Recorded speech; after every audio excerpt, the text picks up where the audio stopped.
Novamente no assunto proposto para nosso último encontro, tá? E a gente precisa entender que, no fim das contas, todo o interesse de Deus para os seus filhos, para o seu povo, é que o seu povo viva em união, viva em unidade. Não é? O interesse de Deus para dar a todos nós todas essas promessas é somente um: para que a gente viva em paz. Não é?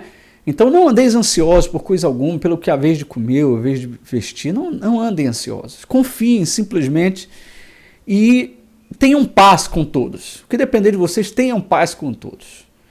Né? Então esse princípio da paz, esse princípio do relacionamento, é o princípio da bênção. Tá? A unidade é o princípio da bênção.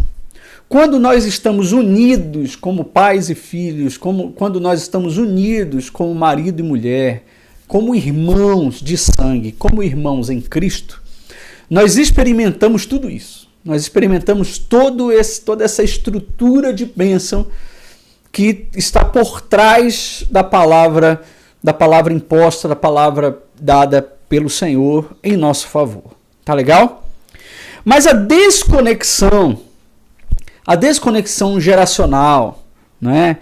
Quando acontece uma brecha, quando acontece uma fenda, né? Uma ofensa entre as pessoas, entre as gerações, entre o professor e o aluno, entre o pai e o filho, entre a esposa e o marido, né?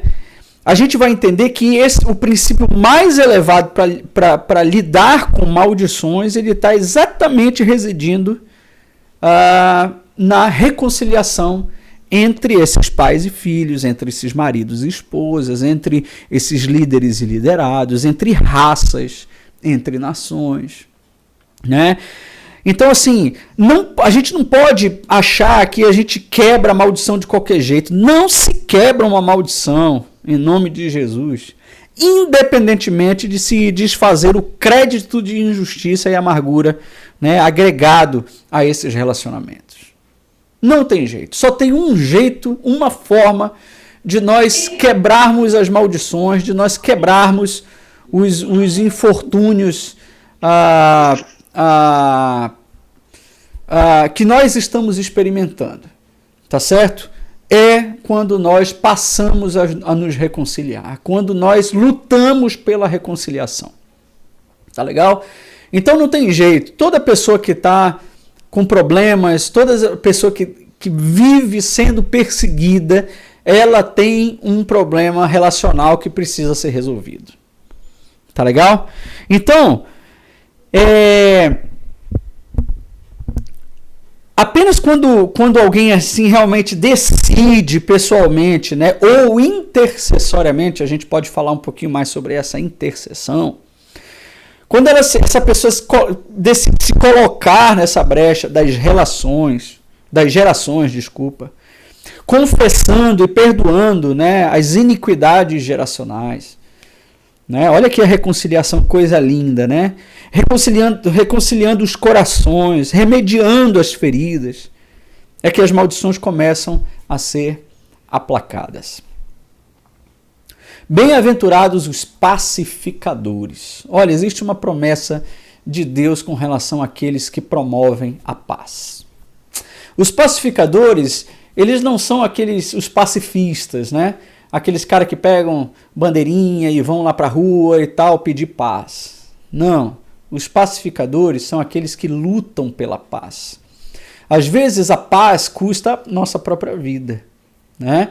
Os principais pacificadores da humanidade, eles deixaram sua vida para que houvesse pacificação, né? Próprio Jesus entregou sua vida para que nós tivéssemos paz. Então, o que Jesus espera de nós? O que as bem-aventuranças, né, que a gente costuma dizer que capítulo 5 de Mateus, né, o novo decágolo, né, é a nova, os novos 10 mandamentos, né, Jesus ali, vamos dizer assim, ele ressignifica a lei de Deus através daquele sermão, né, lindo, inclusive, quando ele fala da própria lei. Ele vai dizer que esse pacificador ele tem um lugar especial no coração de Deus, né? E nós vamos encontrar, os pacificadores, eles encontrarão satisfação, né? Verão a Deus. É lindo ver isso. Então, nós precisamos lutar pela pacificação. Nós precisamos lutar pela unidade entre as gerações, né? Nós temos lutado, até como família, já há algum tempo pela pacificação da nossa casa, né? A gente realmente entendeu que não existe outra forma de agradar ao Senhor que não seja buscar a pacificação. Então, se você tem vivido na tua vida, na tua família, uma situação, né, de desordem, né, de perseguição, meu irmão, em nome de Jesus, passe a lutar pela pacificação da tua casa. Então, a gente não pode nunca usar o nome de Jesus como um amuleto, né? Ou fazer do novo nascimento o único argumento contra a maldição, né? A gente vai ver isso daqui a pouco. Biblicamente não funciona desse jeito. A principal condição bíblica para crucificar as maldições, né, se fundamenta, na reconciliação. Tá legal? Então a gente precisa aqui, eu vou passar rapidamente sobre um conceito, que é um conceito que a gente tem um problema muito sério de entender, que é a diferença entre novo nascimento e conversão da alma. Tá? Tem muita gente que diz assim, quando o pastor faz o apelo, a pessoa vai lá na frente, ela se converteu. Né?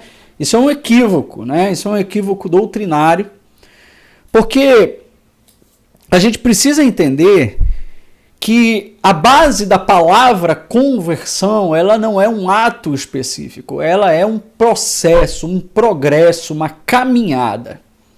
Conversão, ela se dá no curso do caminho, ou seja, ela faz parte do processo de santificação de uma pessoa, né? O que a gente chama hoje, né, de conversão, na verdade a Bíblia chama de novo nascimento. Tá legal? Então a pessoa que aceita Cristo, que entende que Jesus é o único caminho, é a verdade, é a vida, ela entrega a vida a Jesus, ela experimenta imediatamente um novo nascimento, né? Então, o que é o novo nascimento? O Espírito Santo de Deus vem e transforma o nosso espírito.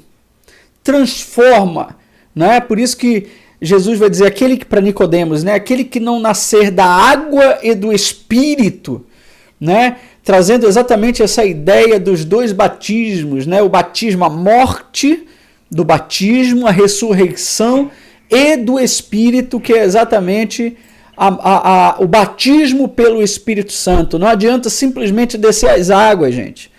Você precisa receber o batismo do Espírito Santo para a tua vida. O novo nascimento consiste na vitória do Espírito Santo sobre o teu espírito, né? O novo nascimento, ele consiste exatamente nisso, quando o Espírito Santo ele planta o pé, ele coloca a planta dos pés sobre o peito do teu espírito. E quando ele diz assim, olha, sou eu que tomo conta aqui agora, acontece o novo nascimento, né? Então, já não vivo mais eu, é Cristo que vive em mim, o Espírito de Deus, o Espírito de Cristo habitando em nós, é Ele que domina o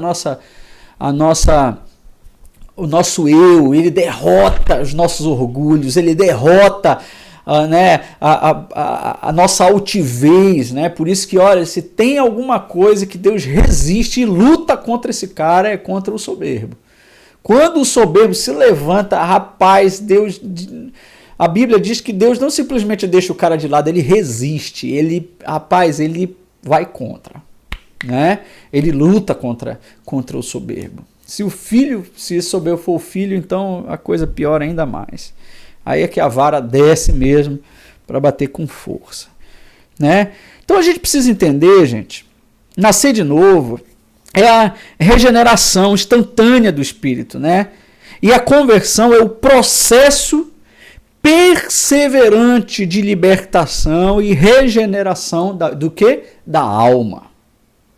Então, a gente precisa entender que o novo nascimento acontece no espírito, tá certo? E a conversão acontece na regeneração da alma. Ah, metanoia.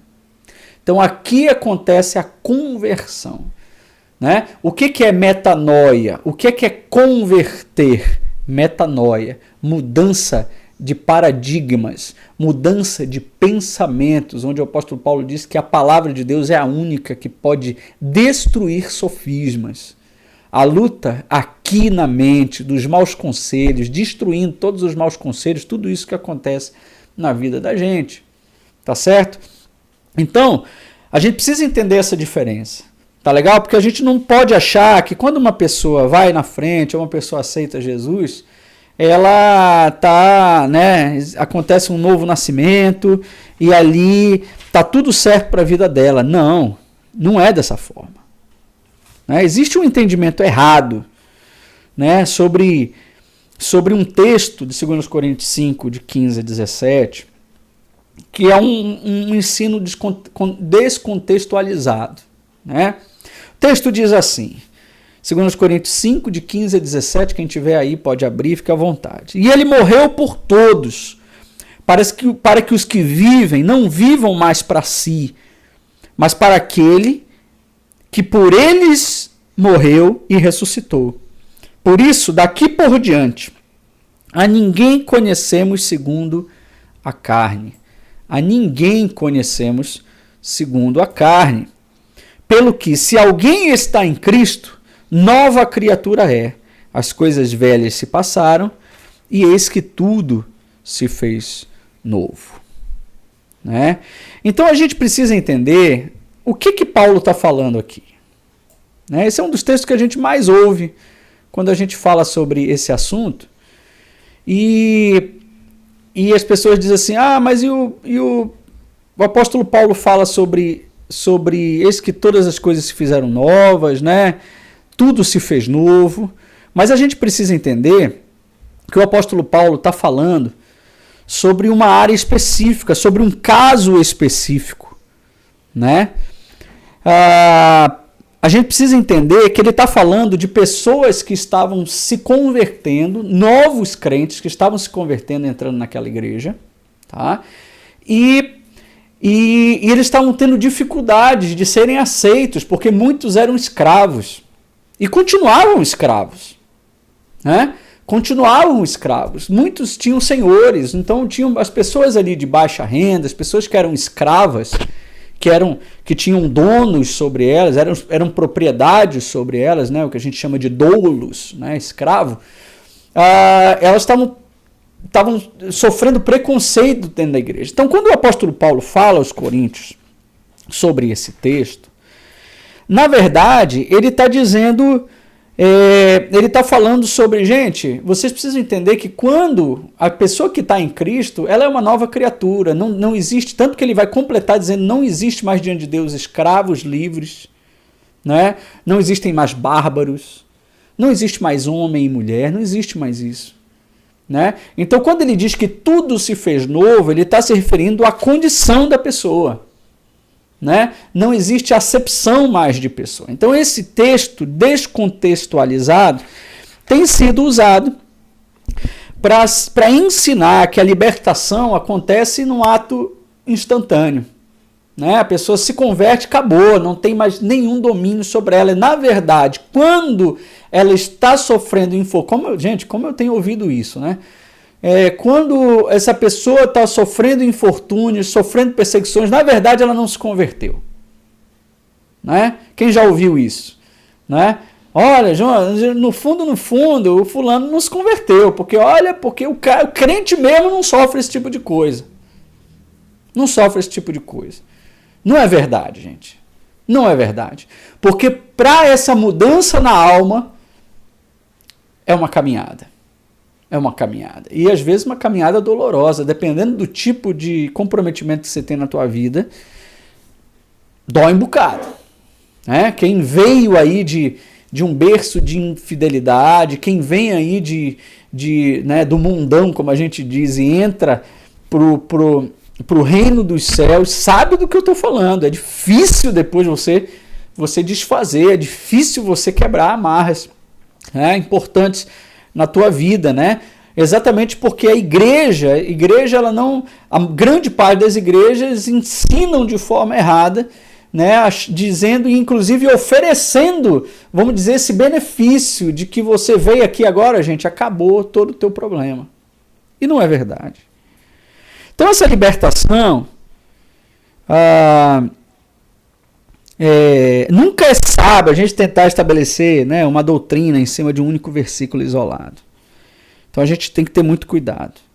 Então a gente pode entender melhor esse texto, né, quando uma pessoa ali underground, aquele cara, o skatista, aquele cara cheio de piercing, entra na igreja, nas igrejas tradicionais. Hoje existem muitas igrejas que recebem muito bem essas pessoas, né? E aquele cara tatuado, cabeludo, né, e tal, né, com uma aparência meio estranha. Então, quando esse cara é salvo, ele começa a frequentar, né, a nossa igreja. Como é que a gente vai se relacionar com essa pessoa? Com reservas, né, ou com franca hospitalidade? É sobre esse assunto que Paulo está dizendo. Tá legal? Então, a libertação, ela faz parte do processo de regeneração da alma, viabilizando a santificação e a frutificação. Tá? Então, ela não ocorre, olha, plenamente na experiência do novo nascimento. Tá? A libertação não acontece no ato do novo nascimento. Ali acontece o empoderamento, ou seja, as armas da graça agora estão à nossa disposição para destruir os nossos inimigos. Tá legal? Então, o novo nascimento, ele traz uma proteção divina, né? Uma nova perspectiva de vida. Mas ela não cancela automaticamente, né? E nem nos isenta totalmente das maldições ou as perseguições espirituais, doenças, enfermidades, tentações, né? Dívidas, maus hábitos, né? Pendências judiciais. Né? Você já tentou chegar lá no banco e dizer assim para o teu gerente, né? Você que deve lá, você fez um financiamento imobiliário, você diz assim, olha, eu me converti domingo agora e o meu pastor disse que eu não tenho mais dívida nenhuma, né? Você já tentou chegar assim pro teu gerente e dizer, olha, essa conta já não é mais minha, né? Ele vai rir da tua cara se não mandar te prender, né? Pela cara de pau, né? Então, as dívidas continuam, as perseguições continuam, né? Só que qual é a grande diferença, né? O perigo é a gente usar, né, esse verso como se o novo nascimento fosse tudo. Então dizer que uma pessoa que acabou de aceitar Jesus, né, que tudo já está resolvido na vida dessa pessoa, isso é um engano, gente. Isso é enganar a pessoa. Né? Eu estava fazendo uma live com os meus irmãos, Thalita e Samuel, 2 semanas atrás, e eu estava falando sobre o engano da igreja moderna. A igreja promete muita coisa que não é verdadeira. Não é verdadeira. Né? Eu até usei um exemplo, Steph. Eu usei um exemplo do cara que vai se alistar no exército, né? Ele olha aquela propaganda linda, aquela coisa maravilhosa, né? Tá, aqueles caras descendo do helicóptero, aquela coisa toda e tal, rastejando. Pô, que lindo, eu quero ser isso, eu quero ser isso. Cara, o cara vai, se alista com 18 anos. Primeira coisa que ele vai pro paredão, né, cara? Ele vai pro paredão lá, tira toda a roupa, né? Quem se alista com 18 anos, né?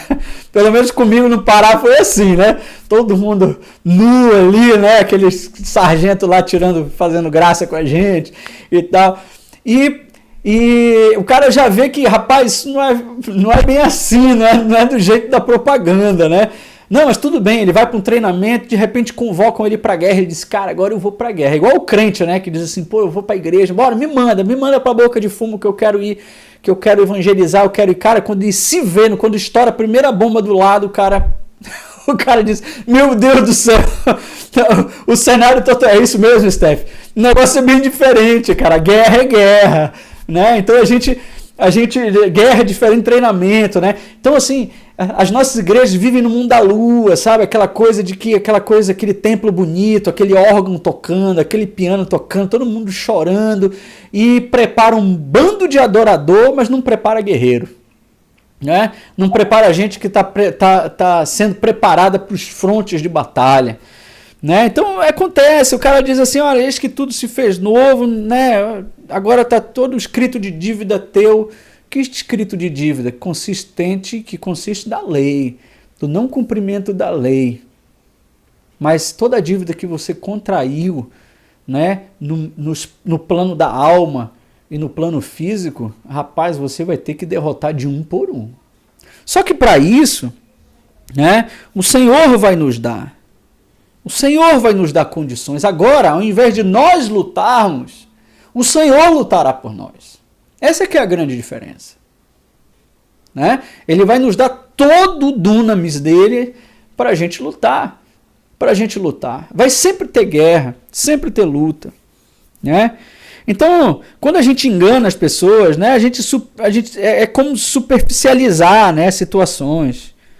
Na realidade, são graves. Isso acaba se tornando um pretexto para a irresponsabilidade de muita gente, respaldando também o comodismo, a falta de crescimento espiritual, né, e doutrinas que incondicionalizam a salvação. Então, mesmo a prática compulsiva da iniquidade, sem coerência espiritual e perseverança, mesmo sonegando perdão, né? Uma vez salvo, para sempre salvo. Então a gente coloca assim tudo na conversão, olha, acabou, não precisa fazer mais nada, né? Não é bem assim. Não é bem assim. Então, como, né, foram ensinados, né, com a salvação, tudo já deveria ter sido resolvido, né? Então essas pessoas, elas perdem a esperança e acabam espiritualmente frustradas, porque ofereceram para ela, prometeram algo que Deus não prometeu. Tá legal? Deus não prometeu. Então, toda pessoa nascida de novo tem em Cristo o direito a uma vida totalmente livre. Toda a pessoa que nasce de novo em Cristo tem o direito de ter uma vida totalmente livre. Porém, existe uma distância espiritual entre ter o direito a uma vida livre e concretizar esse direito, né, na sua própria realidade. Em você ser de fato livre. Tá? Então, cada benefício do sacrifício de Jesus, ele precisa ser recebido pessoalmente, assim também como correspondido especificamente através dos princípios adequados da obediência. Tá? Então, a gente não recebe simplesmente do Senhor, a gente recebe do Senhor e responde a Ele. Responde a Ele com fidelidade e santidade. Tá? Então, a gente precisa entender, né, que o novo nascimento ele lida com a culpa do passado, mas não isenta das pendências ou as consequências, sejam elas materiais ou espirituais. Tá bom? Então, como é que a gente resolve isso de fato? Né? De variadas formas. É possível que Deus nos supra, né, o montante dessa dívida? Sim, Ele pode, sim. Parte dessa dívida perdoar você, como eu falei anteriormente. Então ele passou a ser nosso pai, gente. A gente precisa entender que ele passou a ser nosso pai, ele comprou essa briga com a gente. Tá? Então, como esse montante, né, quando ele nos dá esse montante, esses recursos que nós recebemos através do novo nascimento, que agora nós somos filhos de Deus, ele nos dá esse montante esse recurso. Tá legal? Então, o que é o nosso papel? né, nós devemos ir até o caixa da financeira e pagar a dívida. Né? É o que a gente ensina sobre a lei do perdão. Né? Tem muita gente que se arrepende, mas não ressarce. Né? Tem muita gente que defrauda as pessoas, pede perdão, mas não paga a conta. Você conhece gente assim? Eu conheço. E ainda fica braba quando a outra pessoa não aceita o perdão, o pedido de perdão. Né? Então o que Deus nos faz? Deus nos deu crédito para chegarmos diante dessa pessoa, né? E ressarcirmos. Ele nos deu recursos para isso. Ressarcirmos essa dívida. Né? Esse prejuízo que a outra pessoa teve. Né? Então, nós temos que ter, né, os recursos, ir lá, quitar o débito, gente. Só então a gente vai estar livre. Isso é libertação. O que é libertação, gente? É pagar a conta. É pagar a dívida. Deus nos deu recurso para pagarmos as dívidas. Ele nos deu promessa. Vai lá e te reconcilia com teu irmão. Depois volta e oferece a tua oferta, Jesus vai dizer. Né? Sempre a reconciliação. Não adianta, gente, a gente querer pedir perdão para Deus sobre algo que nós fizemos contra alguém. Qual vai ser a resposta de Deus? Vai lá primeiro. Vai lá primeiro, te reconciliei, eu vou te dar toda a autoridade, se você quiser eu vou à frente, prepara aquele coração. Mas vai lá, te reconcilia, tem de paz com ele. Depois você volta e me procura. Não é assim? Não é assim a gente como pai, né? Quando dois irmãos dos nossos filhos estão brigando, né? Ah, pai, fulano, vem cá, vamos fazer os dois conversarem. Não é assim que a gente age? Pelo menos os pais saudáveis fazem dessa forma. Né? Deus faz dessa mesma forma também.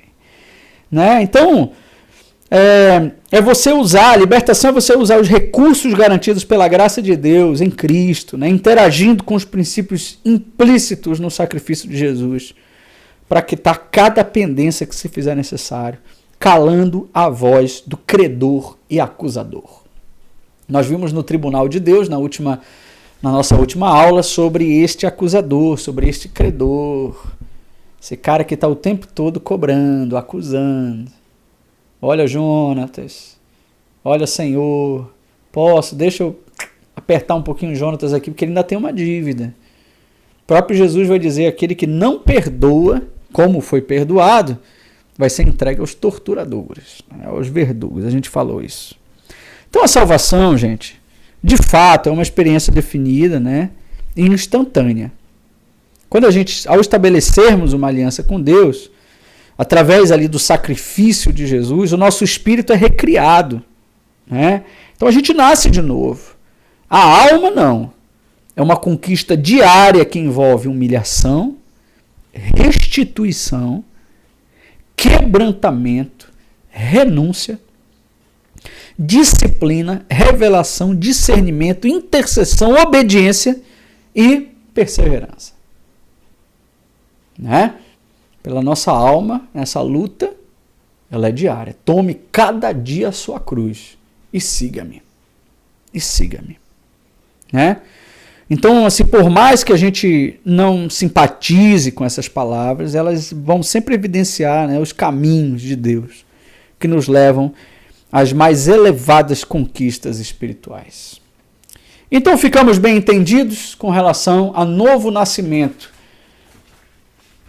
e conversão? Alguém tem alguma dúvida com relação a isso?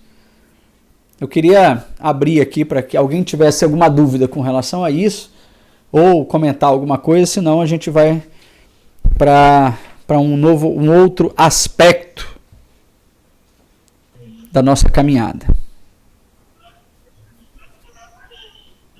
Sueli abriu o microfone?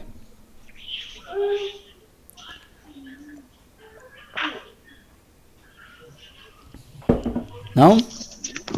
Graça e paz. Oi, Sueli. Graça e paz, minha irmã. Essa sua palavra foi muito forte para o meu coração. Eu sou convertida, eu tive um encontro com Cristo há 16 anos e tenho pendências morais, pendências financeiras, e essa palavra pesou. E quando a gente sabe da responsabilidade de ser cristão, de seguir a Cristo, esse despertar para a responsabilidade, ele é praticamente assim, doído, porque o nosso coração não sente paz, enquanto a gente não se conserta.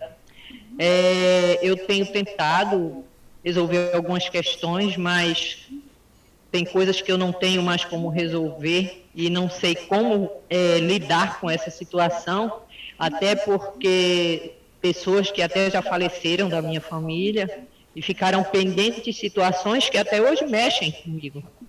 E eu confesso que eu não sei como lidar com isso. As pendências financeiras ou com as pessoas que ainda estão vivas, essas eu oro e peço ao Senhor que me dê a sabedoria e me oportunize a chegar com essa pessoa e nos acertarmos diante de Deus, antes que já não tenha mais tempo. Mas aquelas que já partiram, ou aquelas com quem eu perdi definitivamente o contato, porque já não sei como encontrá-las, isso é muito pesado para o meu coração, porque eu não tenho paz com isso.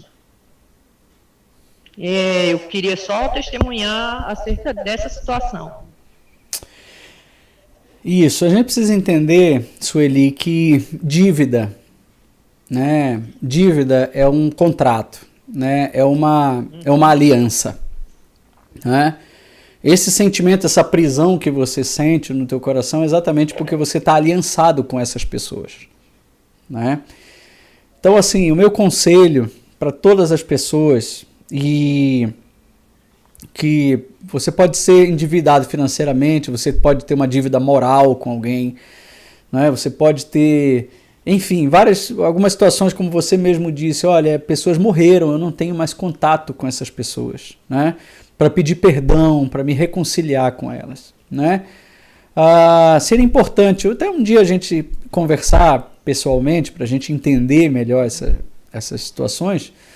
Mas você pode, né, procurar um familiar, o familiar mais próximo dessa pessoa, né, que é aliançado com essa pessoa, e dizer assim, olha, eu estou aqui na ausência da sua mãe, do seu pai, do seu irmão, sei lá, do seu filho, né, eu estou aqui disposto a pagar essa dívida que eu tinha com ele, né, e seja ele uma dívida financeira, ou seja ela um pedido de perdão, né? Eu quero aqui pedir perdão para você, pelo que eu fiz para sua mãe, pelo que eu fiz para seu pai, enfim, né? Depende do grau de parentesco dessa pessoa, né? Então você pode, é exatamente você procurar alguém que representa, né? O mais importante é você fazer isso de forma verbal, audível, né? Essa reconciliação, né, com essa pessoa.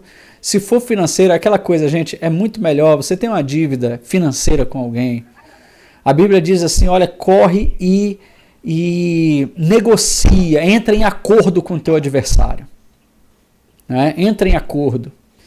Então assim, é muito melhor, você tem uma dívida com a Receita Federal, é muito melhor você ir lá, né? Quem nunca, né?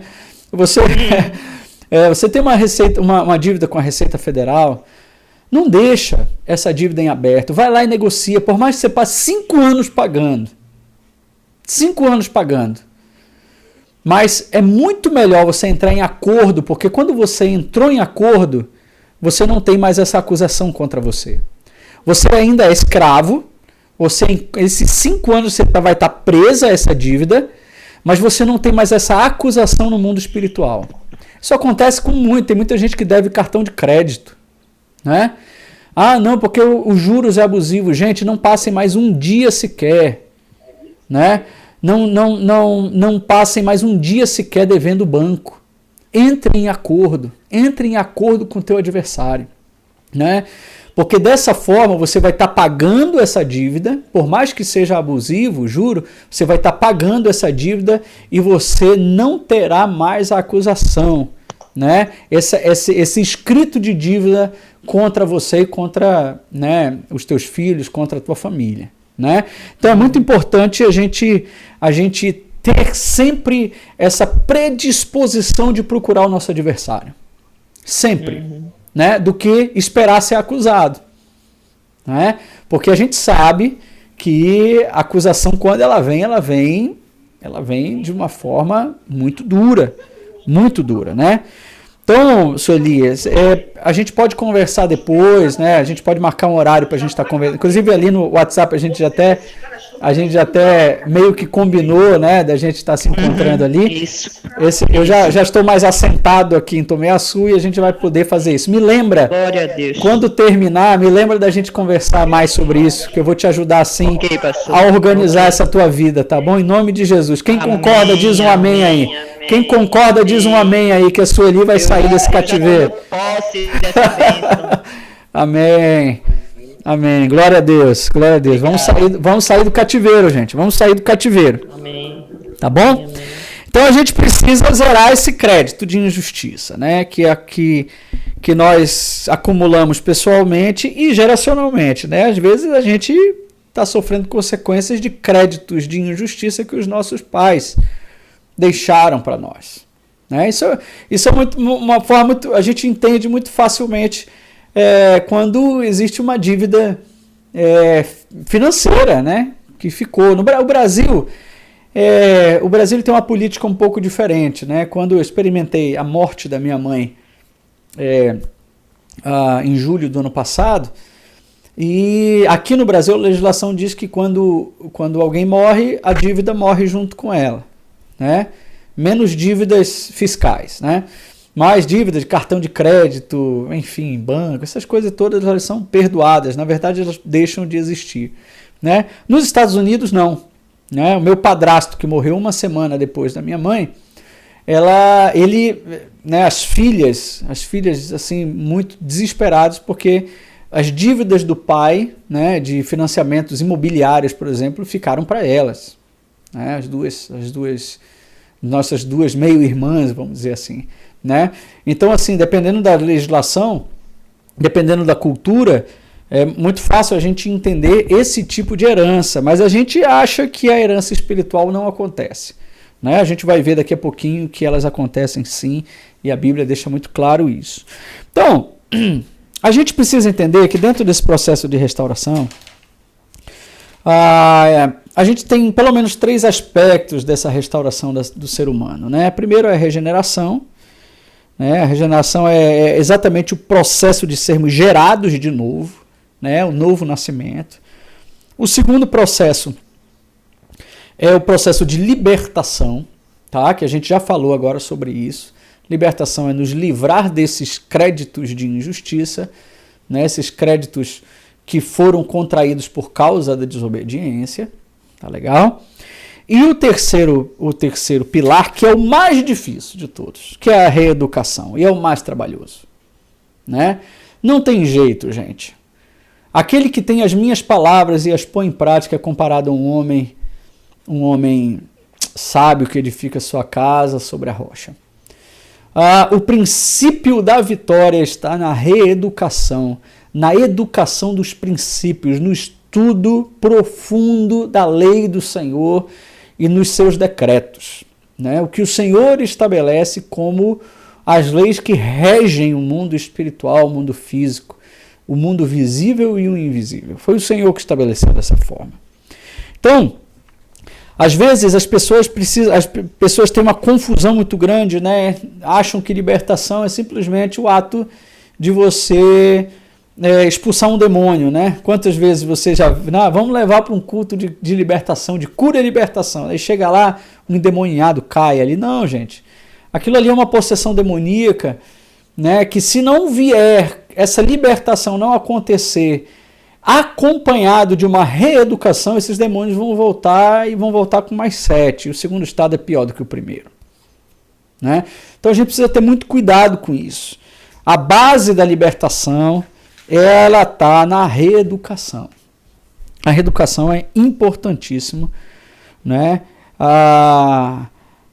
No processo, né? Nesse processo. Então, quando a gente atende as pessoas, a gente orienta as pessoas, e quem caminha comigo sabe disso, né?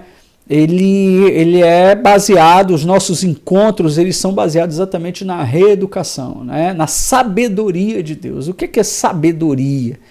Né? Sabedoria é nós passarmos a ter conhecimento da mente do Senhor, pensar como o Senhor, para não cairmos em desobediência. Né? Então a gente precisa ter isso muito claro.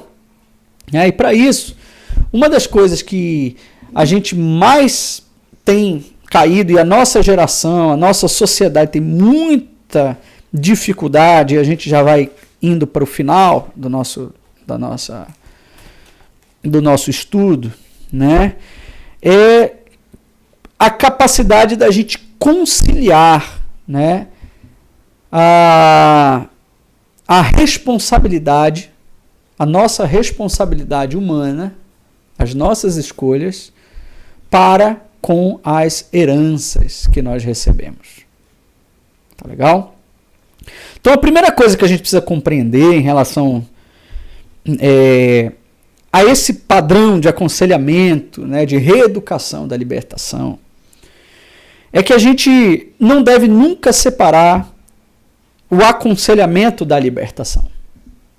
Tá legal? A gente já falou sobre isso. Aqui, né, se quebra aquele paradigma da libertação que se resume, né, apenas na oração do poder, da expulsão, da quebra de opressões malignas. Tá legal? Então, a gente não está aqui desmerecendo o poder disso. Né? Quantas vezes nós fizemos isso? Quantas vezes nós expulsamos demônios? Né? Quantas vezes eu, pessoalmente, sendo capelão do Presídio de Segurança Máxima em Guarapuava, Presídio Estadual do Paraná, durante algum tempo me deparei com esse tipo de situação, né? E tive que me deparar com guerra espiritual corpo a corpo, né? Com demônios, com entidades, né? Que se levantaram contra nós, que se levantaram contra a palavra e se levantaram principalmente para calar as pessoas que estavam ali possessas, para que elas não tomassem as suas decisões, né? As suas decisões junto a Cristo. Então, a gente não está aqui desvalorizando isso, né? O poder da oração, né? O poder da fé, né? Inspiradas por Deus. Mas, ali, em termos práticos, né? Na maioria das vezes, isso atinge superficialmente o nosso verdadeiro objetivo. Tá? Então, o aconselhamento ele requer tempo, qualidade, né? Envolve um diálogo espiritualmente inteligente. Né? Eu não sei se a Nanda está aí. A Nanda sabe, né, que todas as vezes que a gente se encontra, né, para aconselhamento, normalmente a gente bloqueia ali 2 horas da agenda, não é isso, Nanda? 2 horas ali, e olha que falta tempo, né, porque a gente vai lidar com desordens, com reeducação, gente, gasta tempo, é difícil, né, é cansativo, mas é extremamente gratificante a gente perceber a mudança e a libertação das pessoas. Então, a gente não pode ter pressa para isso, né? Então, o aconselhamento ele é fundamental para criar, né, uma empatia entre as pessoas. A gente precisa ter isso muito, muito bem claro, né, sobre essa responsabilidade exatamente da questão da herança, do aconselhamento. Mas voltando aqui para a herança, tem um texto bíblico, que é o texto de Ezequiel, capítulo 18, de 2 a 4, que é um texto clássico, né? Quando mais um texto, né, que é tirado do contexto, né, para justificar que o pecado dos pais não atingem, né, para vamos dizer assim, comprovar que a Bíblia diz que o pecado dos pais não atinge a vida dos filhos, né?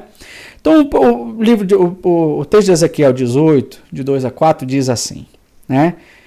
Que é que vocês querem dizer quando citam este provérbio sobre Israel?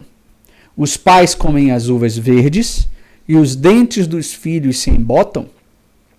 Juro pela minha vida, palavra do soberano Senhor, que vocês não citarão mais esse provérbio em Israel. Pois todos me pertencem, tanto o pai como o filho me pertencem. Aquele que pecar é que morrerá. Tá bom? Então esse texto é um texto assim utilizado para dizer, tá vendo? Não, a Bíblia diz que o pecado dos pais, que quando o pai come a uva verde, né, não embota o dente dos filhos. Né, que aquele que peca morre. Só que olha, Deus, ele está proibindo aquele povo, porque quem conhece o texto bíblico, o texto principalmente do profeta Ezequiel, você vai ver que aquele povo, aquela geração, o seu fracasso moral, a sua idolatria, a sua desobediência, eles estavam colocando a culpa nos pais. Entenderam? Então eles estavam culpando os pais por eles serem promíscuos, por eles serem adúlteros. Tá legal? Então, eles usam um ditado, né? É um ditado popular israelita. Né? Tanto que Deus diz assim, o que vocês querem dizer com isso? Né? O que vocês querem dizer com isso? Eu vou proibir vocês de dizerem isso. Por quê? Porque o que Deus estava dizendo é que a responsabilidade do cativeiro de vocês é de vocês. É de vocês. Então a responsabilidade da morte de vocês é de vocês, não é mais do pai de vocês. Né? Mas as consequências dos pais de vocês na vida de vocês é clara. Está lá no escopo da lei. Eu farei visitar a iniquidade dos pais na vida dos filhos. E é interessante que esse texto, ele diz exatamente, literalmente, eu farei. Deus fará visitar a iniquidade dos pais na vida dos filhos. É como se Deus pegasse, isso aqui é a iniquidade dos pais. Ó. Ele pegasse a iniquidade dos pais e jogasse na vida dos filhos. O próprio Deus faz isso. Né? Porque olha, se o medo, né, o amor de um pai para um filho não impedir esse pai de pecar, o que mais impedirá? O que mais impedirá? Né? Então Deus vai ser muito severo imputando esta maldição sobre a desobediência dos pais. Né? Lá em Ezequiel 18, alguns versículos depois, versículo 26 e 27, ele vai dizer assim, se um justo desviar-se de sua justiça e cometer pecado, ele morrerá por causa disso. Por causa do pecado que cometeu, morrerá. Mas se um ímpio se desviar de sua maldade e fizer o que é justo e direito, ele salvará a sua vida. Então Deus está dizendo que a repreensão de Deus para aquele povo é dizendo assim, a morte de vocês é responsabilidade de vocês. Vocês estão no cativeiro, porque os pais de vocês colocaram vocês. Mas a morte, aquele que pecar, morrerá. Então Deus está colocando a responsabilidade da morte pessoal para a própria pessoa. Tá legal? Ela não é mais uma herança. A gente não pode... Então o ditado ele é correto. A imaturidade dos pais, que são as uvas verdes, né? As imaturidades dos pais, né? Trazem muito desgosto para os filhos, né? Ou seja, os dentes embotam, tá? Mas a aplicação ela foi errada. Eles estavam argumentando que a culpa de irem para o cativeiro não era deles, mas era dos pais. Né? Então jamais podemos fazer dos pecados dos nossos pais um pretexto para a nossa irresponsabilidade. Tá legal? A gente não pode dizer assim, porque meu pai fez isso, eu sou assim porque meu pai fez isso. Não, gente, a responsabilidade é tua. É tua. Lembra o que a gente falou sobre a arma da graça, o poder da graça na nossa vida para redimir todas essas coisas? Não que no novo nascimento todas as coisas se fizeram novas, não é disso, a gente já falou agora há pouco sobre isso. Mas Deus nos deu capacidade e poder para redimirmos todas essas coisas e não colocar a culpa simplesmente nos nossos pais. Agora, essa desconexão, quando nós culpamos os nossos pais dos nossos fracassos, aí está o princípio da maldição. Está o princípio da maldição. Como nós falamos no início, a reconciliação é a principal ferramenta para nós experimentarmos a bondade do Senhor. Então, a minha palavra de exortação e de amor a todos vocês é que vocês lutem pela reconciliação.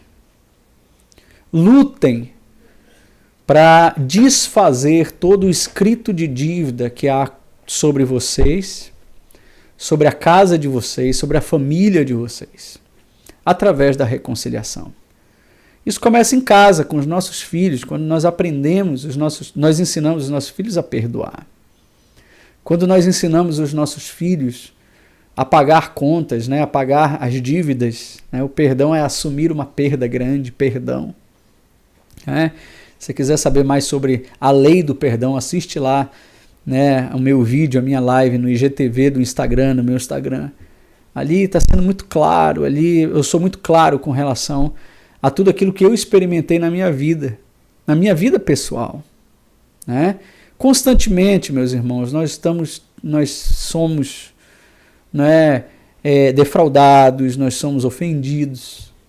Mas quanto mais nós exercitamos a bondade e a misericórdia, mais Deus vai nos dando capacidade e poder para nos desaliançarmos daqueles que nos defraudam.